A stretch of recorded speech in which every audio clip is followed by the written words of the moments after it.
Hey everybody, happy Wednesday. It is hump day, and we are right smack dab in the middle of the closing week to the regular season, to the college basketball regular season. We have all kinds of action ahead of us today. I would like to talk in particular about the current bubble situation in college basketball. So, the bubble has really taken shape over the last week or so. I've previously discussed, wrote about, did some videos on the perceived lack of depth with this year's bubble, and that is ringing true. As I see it today, there's really maybe 8 teams that are currently outside of the projected field that still have a chance to play themselves in. Out of those 8 teams, I really think about 5 of them have a legitimate chance with the way things stand today. But there's lots to cover, so let's get right into it. And I'm going to start with the outcome of a couple of huge games last night. First of all, I've talked and discussed extensively Oklahoma. Over the recent weeks here, Oklahoma had their opportunity to finally get that marquee win within Big 12 conference play last night. They hosted Kansas and they absolutely demolished the Jayhawks. They were up by 24, 26 points in the second half, and they ended up coasting to a 13-point victory. The home win gives them a marquee win within conference play. Yes, they have a sweep of TCU and they have a home victory over Texas. Those wins aren't really, holding up all that great at the moment. Texas and TCU are really struggling. So that being said, the Sooners needed a win against one of the big five, if you want to call them that pretty well already locked up tournament bids within conference play. So they got that victory over Kansas last night. And with it, I believe that moved the Sooners safely out of last four in territory to safely in the field. I have them now as the top 10 seed at the moment, and I would not be surprised to see them really as a projected 8 seed or 9 seed, definitely, in the rest of the mock brackets out there. Most of them already had Oklahoma in as a 9 or 10 seed even before the win last night. So, again, I wouldn't be surprised to see the Sooners as high as an 8 currently. In addition to Oklahoma, Minnesota had a huge game last night at home in the Big Ten. The Golden Gophers struggled, really limped through February. They went 2-6. Lost a couple tough games. Were blown out in a couple games. Last night was a huge opportunity. The red hot Purdue Boilermakers came to town. Purdue was sitting atop the Big Ten by themselves, a half game clear of both Michigan State and Michigan. And the Golden Gophers went ahead and got the impressive upset victory last night, knocking off Purdue. That gives Minnesota, in addition to that home victory over Purdue, they have a victory over Iowa within conference play. They have a road win at Wisconsin, which is very impressive, and then they have a non-conference win over Washington as well. That is holding up well for them. So the win over Purdue is really what Minnesota needed as well. For now, it's enough to move the Gophers out of last four in territory as well, and I have them now safely in the field as the final 10 seed. They still have a little bit more to do, but at 9 and 10 in the Big Ten, 19 and 11 overall, Minnesota kind of shored up the resume with that win last night. Looking ahead to the rest of the bubble here and what is on tap the rest of the week and what it means for these prospective teams, let's get right to it. As we look at the current 11 seeds, Utah State, they got that big win this past weekend over Nevada in the Mountain West, and they actually won last night at Colorado State as well. With that victory, they have wrapped up the regular season, and they have clinched at least a share of the Mountain West regular season conference title. Finishing up 15-3 in the Mountain West, or 25-6 overall. And with a current net rating of 30 and RPI of 31, that all spells tournament team. Utah State should be in the field. I have them as the top 11 seed right now. Barring a loss here early in the Mountain West Conference tournament, which would equal a bad loss, Utah State should be in the field. Behind them, Seton Hall has made their situation a little bit more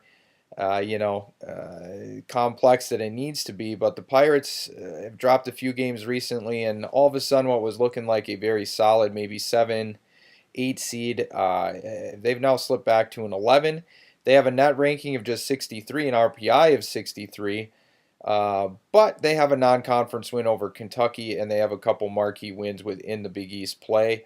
So Seton Hall is still sitting okay. The biggest thing for the Pirates is the two opportunities they have to close the season. They have Marquette at home tonight, and then they close with Villanova at home.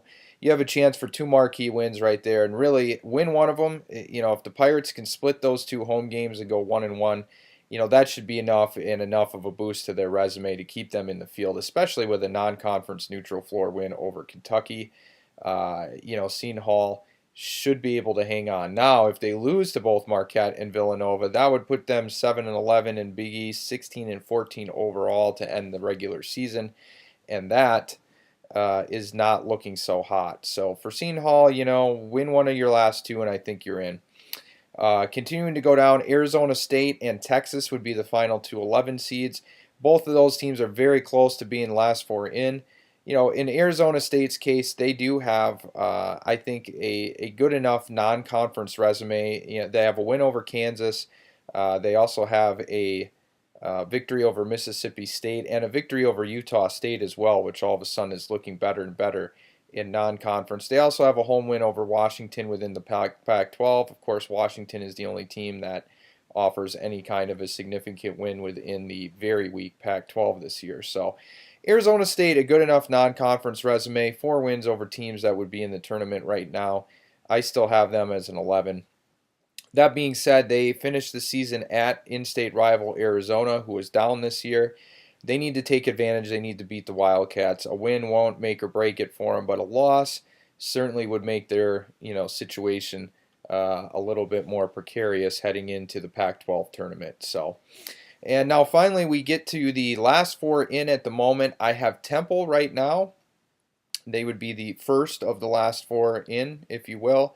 I like the Owls, but the problem with them is their resume really consists of 2 wins: a non-conference win at Davidson, a home victory over Houston, which is an impressive one. But other than that, they really haven't picked up any other kind of marquee wins. So they closed the season right now at UConn, which is going to be a tricky game, even though that victory won't do much in terms of a resume boost.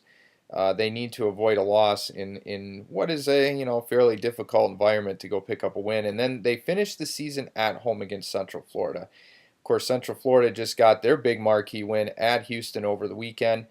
They're ranked now in the top 25, and it's really turned into a great opportunity for Temple. You close the season at home with Central Florida. Beat Central Florida, you get another big win to your resume. Would be considered a marquee win at this point. So I think for Temple, it's pretty easy. Win your last 2, and you should be feeling pretty good about your prospects going into the American Athletic Tournament. Lose one of these last 2, and I think it becomes a little bit more difficult for Temple because they really do need to pick up at least one more win for their resume. Behind them is Ohio State, the Buckeyes. A little up and down these days. A 20-point win last week at home over Iowa looked great, and they completely canceled that out by going on the road and losing by nearly 40 at Purdue this past weekend. The Buckeyes still need to boost their resume as well. A non-conference opening season victory at Cincinnati is really holding up big for the Buckeyes right now, and is really what is keeping them in the field.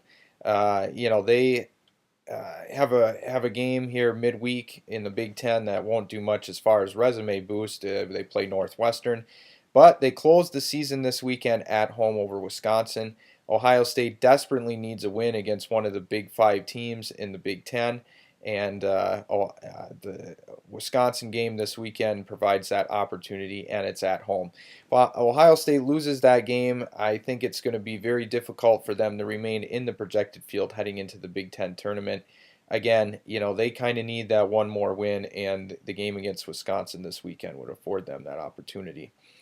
The last 2 teams in, I've talked about TCU a little bit here, the Horned Frogs. Uh, Not too long ago, we're 17-6 and sitting as a projected 6 or 7 seed, looking comfortable. Now they've dropped 6 of 7, and they are just 6-11 in the Big 12 conference. They have a net of 54 and a current RPI of 48. TCU's resume really consists of a non-conference win over Florida and a pair of wins over Iowa State within the Big 12. That's it. They are going to need to beat Texas here at Texas to close out the season on Saturday. The committee has never put a team that with a 6-12 conference record in the tournament before. I don't think they're going to set that precedent this year, especially if TCU loses that one. That would mean they finished 1-7 in the regular season. And I know the committee considers how a team is played as of late as not a big factor when determining whether they belong in the field or not. But I believe it should be taken into some kind of consideration. You could have potentially a Furman or a Belmont sitting out there, even Indiana, who comes in winners of 4 or 5, 6 in a row. Would you really leave one of those teams out and put a TCU in that went 1-7 down the stretch? I don't think so. What it all means is it's turned into this Texas versus TCU game into a kind of play-in of sorts. I think the winner is in, the loser is out. Especially Texas sitting at 16-14 overall. They need to win that one. So that's what's going on there. Alabama missed a golden opportunity at home last night. They were up 11 over Auburn. Auburn came in red hot. That would have been a big marquee win for Alabama to kind of shore up their resume. Instead, they blew an 11-point halftime lead. They got outscored by 17 in the second half at home and ended up losing 66-60. That has rendered the Crimson Tide season closing game here at Arkansas a must-win. Go on the road and lose to the Razorbacks. That would mean 8-10 in the SEC, 17-14 overall, and that would mean on the outside looking in as far as the tournament prospects, for the Crimson Tide. So that is the way the current bubble sits today. As always, I appreciate everyone's support. I would love to hear your comments. I would love to hear who you have as the last four in. Who do you believe deserves to be in? Who deserves to be out? I think Furman is knocking on the door. Clemson still has a lot of work to do. Belmont is, basically tied atop their conference right now. They very easily could get in via the automatic bid. So keep an eye out on those teams going forward. We have a big week ahead of us. Jump on Scorum if you haven't already. Happy Wednesday, everybody. We are coming down the home stretch. Couple more games before conference tournament time. Enjoy all of the action ahead of us.